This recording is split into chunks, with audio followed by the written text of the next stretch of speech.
നിയമസഭാ തെരഞ്ഞെടുപ്പ് അടുത്തിരിക്കെ കേരള രാഷ്ട്രീയത്തെ നടുക്കാൻ പോകുന്ന സിനിമയായി മാറുകയാണ് നിവിൻ പോളിയുടെ പ്രതിച്ഛായ. ട്രെയിലർ പുറത്തുവന്നതോടെ ഇടതുപക്ഷത്തിന്റെ സ്ഥിരം വിമർശകരെയെല്ലാം വില്ലൻ നിരയിലെത്തിച്ചോ എന്ന സംശയമാണ് ഉയരുന്നത്. സോളാർ കേസ് ആസ്പദമാക്കി ഇടതുപക്ഷത്തിനു വേണ്ടി ഇറക്കുന്ന ചിത്രമാണ് ബി ഉണ്ണികൃഷ്ണന്റെ പ്രതിച്ഛായ എന്ന് മാതൃഭൂമി പത്രം റിപ്പോർട്ട് ചെയ്തിരുന്നു. മുൻ മുഖ്യമന്ത്രി ഉമ്മൻചാണ്ടിയെ സോളാർ കേസിൽ കുരുക്കിയത് കോൺഗ്രസ് പാർട്ടിയാണെന്ന് വരുത്തി തീർക്കുകയാണ് ഈ ചിത്രത്തിന്റെ അജണ്ടയെന്നാണ് മാതൃഭൂമി ആരോപിച്ചത്. എന്നാൽ ട്രെയിലർ വന്നതോടെ വില്ലൻ നിരയിലേക്ക് മാധ്യമങ്ങളും എത്തി. ഇടതുപക്ഷത്തിന് ഇഷ്ടമല്ലാത്ത മാധ്യമപ്രവർത്തകനായ മറുനാടൻ മലയാളി എഡിറ്റർ ഷാജൻ സ്കറിയയെ ലക്ഷ്യമിട്ടുള്ള കഥാപാത്രവും ചിത്രത്തിലുണ്ടാകുമെന്ന് ട്രെയിലർ സൂചിപ്പിക്കുന്നു. സിനിമയിലെ മാധ്യമപ്രവർത്തകന്റെ കഥാപാത്രത്തിന്റെ ലുക്ക്, സ്റ്റൈൽ എന്നിവയെല്ലാം ഇക്കാര്യം ഉറപ്പിക്കുന്നുവെന്നാണ് സോഷ്യൽ മീഡിയ പറയുന്നതും. ചിത്രത്തിൽ ബാലചന്ദ്രമേനോനാണ് മുഖ്യമന്ത്രിയായി എത്തുന്നത്.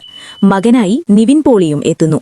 ആൻ അഗസ്റ്റിനാണ് സോളാർ കേസിലെ വിവാദ നായികയെ ഓർമ്മിപ്പിക്കുന്ന കഥാപാത്രമാകുന്നത്. എന്തായാലും റിലീസിന് മുമ്പേ തന്നെ പ്രതിച്ഛായ വലിയ ചർച്ചയാകുകയാണ്. പക്ഷേ ഉത്തരമൊക്കെ കിട്ടണമെങ്കിൽ പടം റിലീസാകും വരെ കാത്തിരിക്കണം. ഈ വാർത്ത ഇഷ്ടമായാൽ ലൈക്ക് ചെയ്യൂ, ഷെയർ ചെയ്യൂ.